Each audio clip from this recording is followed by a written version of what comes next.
नमस्कार। आज हम उत्तर प्रदेश के कुछ अदालती दस्तावेजों पर बात करने वाले हैं। जी। ये राष्ट्रीय ग्रामीण स्वास्थ्य मिशन मतलब एनआरएचएम के तहत जो मल्टीपर्पज हेल्थ वर्कर यानी एमपीएचडब्ल्यू पुरुष हैं, उनसे जुड़े मामले हैं। हमारे पास इलाहाबाद और लखनऊ हाईकोर्ट के कई ऑर्डर्स के हिस्से हैं, जी। जैसे अंकित पाठक बनाम यूपी राज्य, शिव प्रताप मौर्य बनाम यूपी राज्य, इस तरह के मामले। बिल्कुल। और इन दस्तावेजों से हम कोशिश करेंगे कि इस पूरी कानूनी लड़ाई के जो मुख्य बिंदु हैं, जो तर्क हैं और जो निष्कर्ष निकले, उन्हें समझा जा सके। ये मामला ज्यादातर सेवा की अवधि, सैलरी पेमेंट और सरकारी योजनाओं की निरंतरता, इन्हीं चीजों के आसपास घूमता है। तो चलिए देखते हैं इसे। ठीक है, तो शुरुआत कहाँ से हुई? मतलब पृष्ठभूमि क्या है इस मामले की? देखिए, कहानी शुरू होती है करीब 2012-13 से। तब एनआरएचएम योजना थी। उसके 2010 के गाइडलाइंस के तहत एमपीएचडब्ल्यू पुरुष की भर्ती हुई। अच्छा। इनका जो शुरुआती कॉन्ट्रैक्ट था वो था 3 साल का। 3 साल का। और फंडिंग? फंडिंग में केंद्र और राज्य सरकार दोनों का हिस्सा था। ये तय था कि समय के साथ केंद्र का हिस्सा कम होता जाएगा। यहाँ तक तो ठीक लग रहा है। फिर मतलब दिक्कत कहाँ से शुरू हुई? दिक्कत शुरू हुई 2014 में। तब कुछ सर्कुलर जारी हुए और उन सर्कुलर में कहा गया कि इनकी सेवा सिर्फ 31 मार्च 2014 तक ही बढ़ाई जा रही है, बस। ओह, तो यहीं से विवाद खड़ा हुआ। जी, याचिकाकर्ताओं ने इसी बात को चुनौती दी। उनकी मांगे सीधी थी, एक तो सेवा जारी रखी जाए, दूसरा जो बकाया वेतन है वो मिले, और तीसरा अगर मुमकिन हो तो रेगुलर पोस्ट पर नियुक्ति हो। अच्छा, तो ये मामला फिर कोर्ट पहुंचा होगा, जाहिर है। हाँ बिल्कुल, कई याचिकाएं दायर हुई।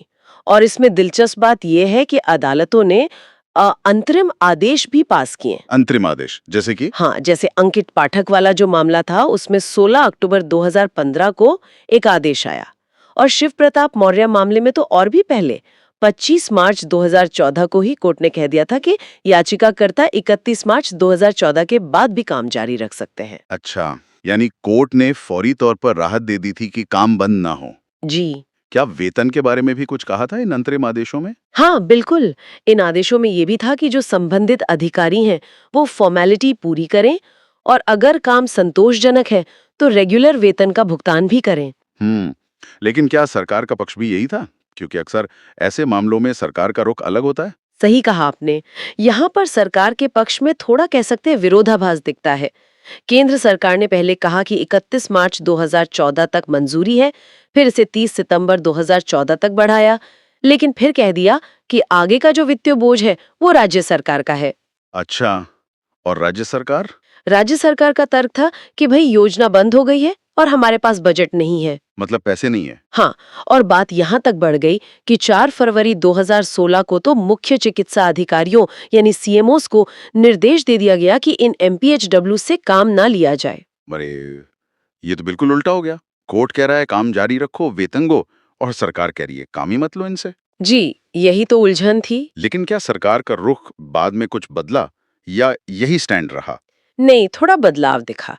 बाद में जैसे एक पत्र है 11 अप्रैल 2022 का, उसमें राज्य सरकार ने रेगुलर हेल्थ वर्कर पदों पर भर्ती प्रक्रिया हाँ। और 2018 के सेवा नियमों में संशोधन की बात कही, और उसमें ये भी संकेत था कि याचिकाकर्ताओं के अनुभव पर विचार किया जाएगा। लेकिन जो सबसे अहम फैसला आया वो शायद लखनऊ बेंच का था, 20 मार्च 2024 वाला। हाँ बिल्कुल, वो फैसला बहुत महत्वपूर्ण है।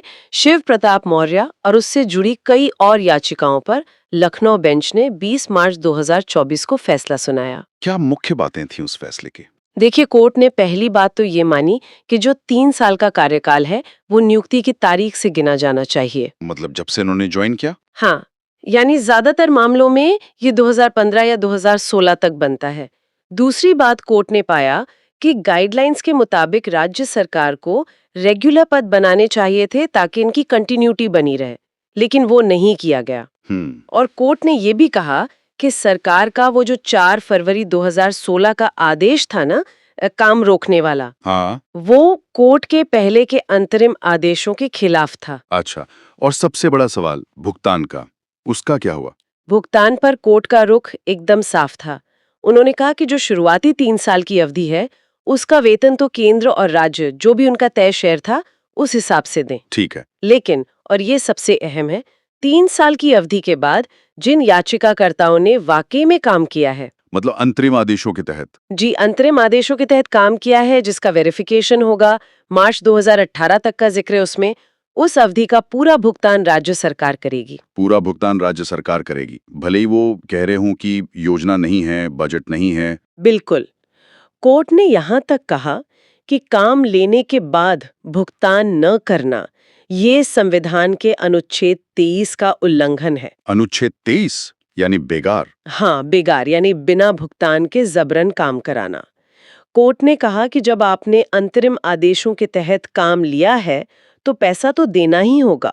ये संवैधानिक उल्लंघन है। ये तो बहुत मजबूत टिप्पणी है कोर्ट की। जी, बहुत अहम। तो ये लखनऊ बेंच का फैसला तो एक तरह से मील का पत्थर साबित हुआ इन कार्यकर्ताओं के लिए। तो क्या अब ये मामला पूरी तरह खत्म मान लिया जाए? देखिए, ये फैसला निश्चित रूप से एक बड़ा कदम है, लेकिन कुछ जुड़े हुए मामले अभी भी लिस्ट हो रहे हैं।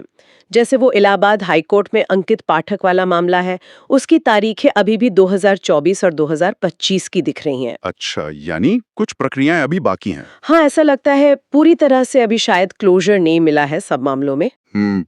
तो कुल मिला के अगर देखें तो उत्तर प्रदेश के इन MPHW पुरुष कार्यकर्ताओं की ये कहानी एक काफी लंबी और कह सकते हैं जटिल कानूनी लड़ाई की तस्वीर दिखाती है। अपनी नौकरी और वेतन के लिए इन्हें लंबा संघर्ष करना पड़ा। अदालतों ने बीच बीच में राहत दी और आखिरकार लखनऊ बेंच ने एक अहम फैसला सुनाया, जिसमें काम के बदले भुगतान का स्पष्ट आदेश है, और वो भी बेगार के संवैधानिक निषेध का हवाला देते हुए। बिल्कुल सही। और ये पूरा मामला कुछ बुनियादी सवाल भी खड़े करता है जिन पर सोचने की जरूरत है। जैसे, जब सरकारी योजनाएं खत्म होती हैं या फंडिंग पैटर्न बदलता है, तो उन पर काम करने वाले जो कॉन्ट्रैक्ट कर्मचारी हैं, उनके प्रति राज्य की आखिर जिम्मेदारी क्या बनती है, कहाँ तक बनती है? हाँ, ये बड़ा सवाल है। और दूसरा सवाल ये कि क्या न्यायपालिका के जो आदेश आते हैं वो जमीनी हकीकत में उतनी ही तेजी से और प्रभावी ढंग से लागू हो पाते हैं जितनी कि उनकी मंशा होती है? ये कुछ बातें हैं जिन पर शायद आगे भी सोचने की जरूरत पड़ेगी।